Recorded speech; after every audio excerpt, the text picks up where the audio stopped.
Hi everybody, Sarah here at the Big Blue House Homestead. I'm actually in the kitchen because I'm grinding up a lot of my eggshells. I actually have this whole container completely filled. I save all of my eggshells throughout the entire year and I put them out in my garden.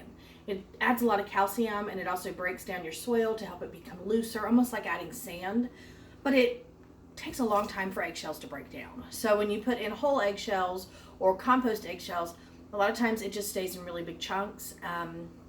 Yeah, and then you're waiting years for it to actually break down. So what I've been doing is I'm just using a blender. Now, if you have like a Ninja Bullet, that would work, or even a food processor, or just a Ninja blender, that would work really well. But I just have a cheap $10 blender, and you can see it's all covered in dust.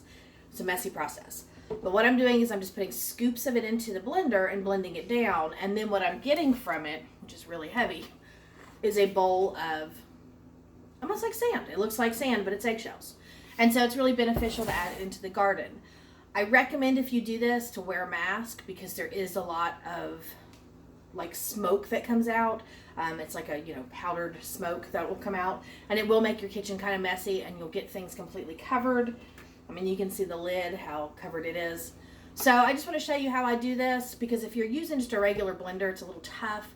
So I want to just share some tips with this, and then that way when I get it all done and I finish off this container, I can then transfer the bowl stuff back into here, and then I can put a lid on it, and when I go to start amending my beds, I have all this to add in. So let me grab my mask and I'll be right back. Okay, there are a lot of things in your kitchen that when you grind up, especially like spices, hot peppers, things like that, they will actually like burn your nose. This I don't want to breathe in because I'm afraid it would be too powdery and stick in my lungs. My glasses will fog up, sorry. But it'll stick in my lungs rather than it being like fresh air. So you can do this outside as well. But again, wear a mask if you're doing something like this, just to be on the safe side.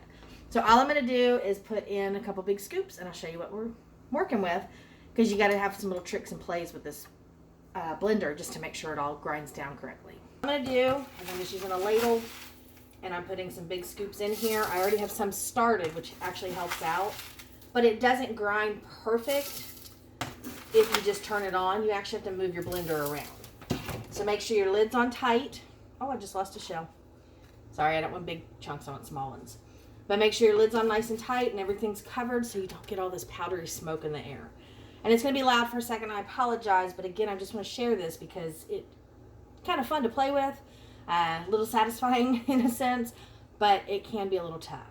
So I put mine on liquefy. You could use any setting, it's not going to matter, but liquefy just runs the fastest. And then I just shake it around a lot, so I'm going to show you.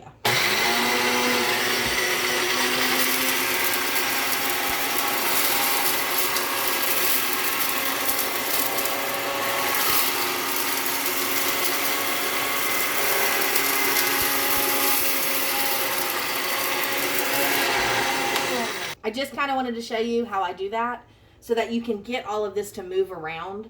If you just turn it on, it doesn't blend because there's not enough liquid in this. It's just, powdered form. So even with some of your like spice grinding and stuff, if you're using something like a blender, just tilt it, move it. You'll see it'll start this whirlwind in there, and that'll show you that it's actually moving. So I'm going to finish blending this up and I'll show you the finished product.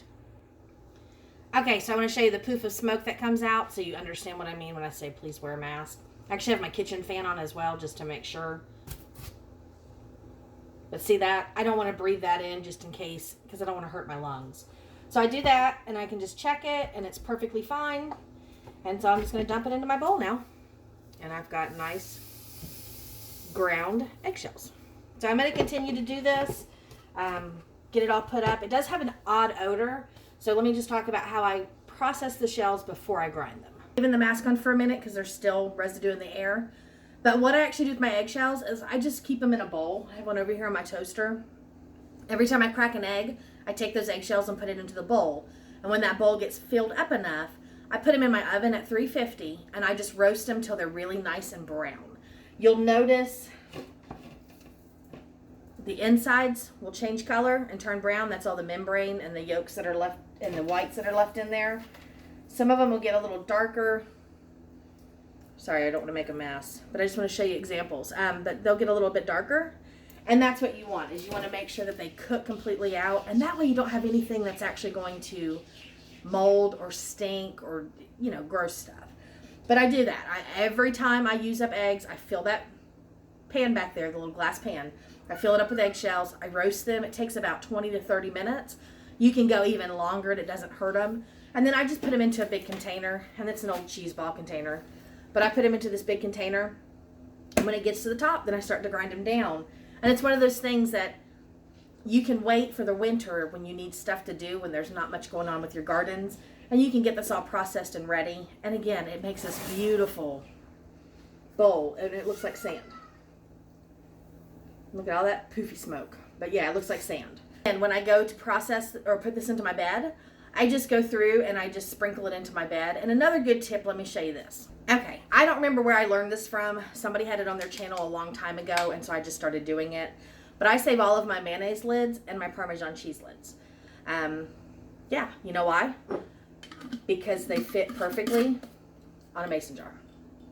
So I can take this powdered form, put it into my mason jar, and walk out to my garden and just broadcast it like that. Sprinkle it like I'm sprinkling Parmesan cheese on the garden, and it works perfect. So I'm going to finish all this up. It does get heavy. It's a very heavy material. It's eggshells. So be careful. Don't fill your bowls too full, especially if you're limited to lifting things, or maybe you don't have the strength to do that. Just work in small batches. And if you have enough of these lids, you can fill each jar, and then you have jars ready instead of a big container. You can have jars ready. But I wanted to share that. Not only should you grind your shells up, save your eggshells to put in your garden, but also save your lids. Mayonnaise, Miracle Whip, Parmesan cheese, anything like that, it fits on a mason jar, and then you don't have to spend the money to purchase all these things because it's already something you bought. So anyways, I'm going to finish this up, guys. When I go to use it on the garden, I'll show you how I do that, because I have a lot of amendments I have to do this year, and it'll be fun because I'm excited. I'm getting ready for gardening season. So I will see you in the next one. Bye.